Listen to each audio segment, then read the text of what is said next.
नमस्कार. काव्याची मैत्रीण अनिशा काव्याच्या घरी आलेली असते. त्यावेळेला काव्या अनिशाला बोलते, अनिशा तू तू इथे अशी अचानक कशी काय आलीस? म्हणजे तू नेहमीच फोन वगैरे करून येतेस ना म्हणून विचारलं. तेव्हा लगेच अनिशा बोलते, काव्या माझं तुझ्याशी महत्वाचं काम होतं. तेव्हा लगेच मानिनी बोलते, अगं काव्या आली तर येऊ देत ना, जा तिच्यासाठी कॉफी कॉफी बनवून आण. तेव्हा लगेच काव्या म्हणते, अनिशा तू बस, मी आलेच. आणि मानिनी तिथून निघून जाते आणि काव्या कॉफी बनवायला गेलेली असते. पार्थ मात्र शांत बसलेला असतो. त्यावेळेला अनिशा पार्थ जवळ जाते आणि पार्थला म्हणते, पार्थ जिजू अहो काय झालं? तेव्हा लगेच पार्थ म्हणतो, अनिशा मला तुम्ही खरं खरं सांगाल का? म्हणजे तुमच्या मैत्रिणीबद्दल तुम्हाला सर्वच काही माहिती असणार. तेव्हा लगेच अनिशा बोलते, हो विचारा ना, तुम्हाला काय ऐकायचं आहे माझ्या मैत्रिणीबद्दल? तेव्हा लगेच पार्थ बोलतो, हे बघा अनिशा, तुमची मैत्रीण कधी चांगली वागते तर कधी एकदम चिडलेली असते, कधी तर एकदम शांत बसलेली असते. तिच्या मनात काहीतरी घुसमट चालू आहे एवढं मात्र नक्की, पण ती घुसमट काय हेच मला कळत नाही. प्लीज प्लीज मला सांगा ना. तेव्हा लगेच अनिशा बोलते, पार्थ जिजू तुम्ही असं का बोलताय? तुम्हाला खरं सांगू का, काव्याच्या मनात काहीही घुसमट चालू असली तरी काव्या मनाने खूपच चांगली आहे. प्लीज तिच्याबद्दल तुम्ही असा विचार करू नका. तेव्हा लगेच पार्थ बोलतो, एक एक मिनिट, काव्या मनाने चांगली आहेत हे मला तुमच्याकडून ऐकण्याची गरज नाही.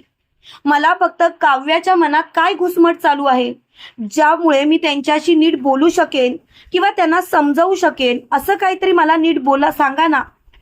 तेव्हा लगेच अनिशा बोलते, कसं सांगू मी तुम्हाला? आणि मी तुम्हाला सांगितलं तर कदाचित तुम्हाला धक्का बसला तर? तेव्हा मात्र पार्थ बोलतो, धक्का बसण्यासारखी गोष्ट आहे का? जर का धक्का बसण्यासारखी गोष्ट आहे तर लवकरात लवकर मला सांगा, तुमच्या मैत्रिणीचं आधी कोणावरती प्रेम होतं का? तेव्हा मात्र अनिशा खूपच घाबरते. तिला काय बोलावं तेच कळत नाही. त्यावेळेला लगेच पार्थ म्हणतो, हे बघा अनिशा, जर का तुम्ही मला सांगितलं तर तुमच्या मैत्रिणीच्या मनात जे काही चालू आहे त्याच्याशी मी तिच्याबद्दल बोलेन. तिची ती घुसमट मी जाम लांब करीन, परत कधीच त्यांना त्याचा त्रास होऊ देणार नाही. तेव्हा मात्र अनिशा बोलते, खरं सांगू, तुम्ही कधीच तिच्यावरती चिडणार नाही, तिला तुमच्यापासून लांब करणार नाही. तेव्हा लगेच मोठ्यानी पार्थ बोलतो, नाही, मी कधीच तिला माझ्यापासून लांब करणार नाही. मी कायम त्यांना माझ्या जवळच ठेवेन. तुम्ही असं का विचारताय? त्यांचं कोणावरती प्रेम होतं का? हे बघा, आमचं लग्न कशी घाई गडबडीत झालं तुम्हाला तर माहितीच आहे. तेव्हा लगेच अनिशा बोलते, मी तुम्हाला सांगते, पण प्लीज तुम्ही नीट समजून घ्या. तेव्हा मात्र अनिशा खूपच घाबरलेली असते आणि ती बोलते, हो, काव्याचं कोणावरती तरी प्रेम होतं, मनापासून त्याच्यावरती प्रेम करायची. तिला फक्त आणि फक्त त्याच्याशीच लग्न करायचं होतं, बाकी कोणाशीही नाही. खरं सांगायचं तर काव्यासारखी मुलगी मिळायला नशीब लागतं. हे ऐकून पार्थ बोलतो, कुणावरती प्रेम होतं ते मला सांगा. तेव्हा मात्र अनिशा बोलते, नाही, ते जर का मी तुम्हाला सांगितलं तर तुम्हाला खूपच त्रास होईल. तेव्हा लगेच पार्थ बोलतो, अहो हा त्रास माझ्यासाठी काहीच नाही. तुमची मैत्रीण जी रात्रभर घुसमटत असते, तिला जो त्रास होतो ना तो मला त्रास सहन होत नाही. प्लीज प्लीज सांगा. शेवटी अनिशा बोलते, हो सांगते ना, तिचं तुमच्या भावावरती म्हणजे जीवावरती प्रेम होतं. हे ऐकून पार्थच्या पायाखालची जमीनच सरकते. पार्थ पूर्णपणे हादरतो आणि बोलतो, काय तुम्ही काय बोलताय अनिशा, तुम्हाला कळतंय का? त्यावेळेला अनिशा बोलते, असं का बोलताय तुम्ही? जरा तरी अहो विचार करा ना, जरा तरी विचार केला तर बरं होईल. मुळात मला आता या गोष्टीशी काहीही बोलायचं नाही.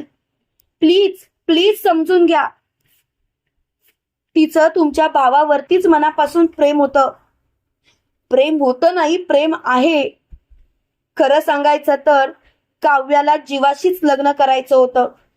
काव्याला जीवाची बायको म्हणूनच मिरवायचं होतं, पण तिच्या नशिबात काय आलं बघा ना. तेव्हा मात्र ती खूपच हादरते. तिला काय बोलावं तेच समजत नाही. शेवटी काव्या मोठ्याने बोलते, अनिशा काय चाललंय, कशाबद्दल गप्पा मारताय? तेव्हा लगेच पार्थ बोलतो, काही नाही, असंच जरा गप्पा मारत होतो.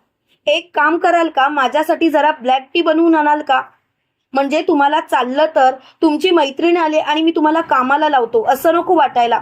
पण माझी महत्वाची मीटिंग आहे आणि डोकं खूप दुखतंय म्हणून सांगितलं.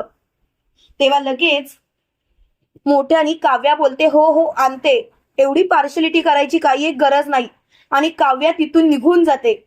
तेवढ्यात मात्र अनिशा बोलते, मला कळतंय तुम्हाला त्रास होतोय, पण खरं सांगू का, काव्याला किती त्रास होत असेल. कारण तुमच्या भावाने जे काही तिच्याशी वागलंय ते किती चुकीचं आहे. काल तुमच्या भावाने स्वतःच्या छातीवरचा टॅटू जाळून टाकला, पण तो टॅटू दुसऱ्या तिसरा कोणाचाही नसून काव्याचा होता.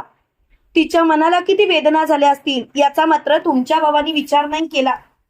काव्या फक्त दाखवत नाही, काव्याचं बोलणं मात्र सर्वांना दिसतं, पण तिच्या मनात काय घालमेल सुरू आहे त्याचा कोणीच विचार करत नाही.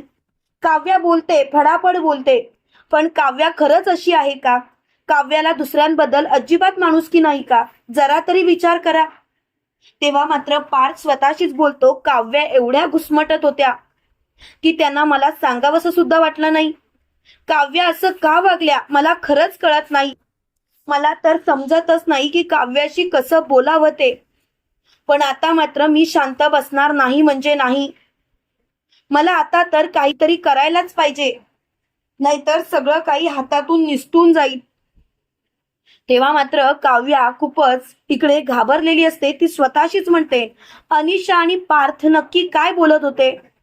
अनिशा आणि पार्थचं नक्की काय चालू होतं? मला तर समजतच नाही आहे. पण लवकरात लवकर काहीतरी विचारलं पाहिजे. तर इकडे आपल्याला असं पाहायला मिळतं, पार्थ एकटाच बेडरूम मध्ये असतो. इकडे अनिशा बसलेली असताना तिथे काव्या येते आणि काव्या अनिशाला बोलते, अनिशा काय सांगत होतीस तू पार्थला? खरं खरं सांग, आणि पार्थ कुठे आहे? मला त्यांनी कॉफी बनवायला सांगितली ना? तेव्हा लगेच अनिशा बोलते, ते त्यांच्या बेडरूम मध्ये गेलेत.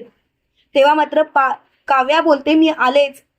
इकडे पार्थ हमसाहमशी रडत असतो. त्याच वेळेला काव्या तिथे येते. काव्या आल्यामुळे पार्थ स्वतःचं रडणं लपवतो आणि काव्याला म्हणतो, काव्या तुम्ही इथे कशाला आलात? त्यावेळेला काव्या म्हणते, पार्थ अहो तुम्ही मला ब्लॅक टी बनवायला सांगितलीत ना, अहो घ्या की. तेव्हा पार्थ बोलतो, नको आहे मला. तेव्हा लगेच काव्या बोलते, असं काय करताय? तुम्हीच तर मला सांगितलं आणि आता नको बोलताय. तेव्हा लगेच पार्थ बोलतो, का? कधी कधी काही गोष्टी मला नको असतील तर मी घेतल्याच पाहिजेत का त्या? तेव्हा लगेच काव्या बोलते, हो नका घेऊ, पण एवढ्या चिडताय का? तेव्हा मात्र पार्थ बोलतो, चिडत नाहीये, मी तुम्हाला शांतपणे सांगतोय, प्लीज मला जरा एकटं सोडा.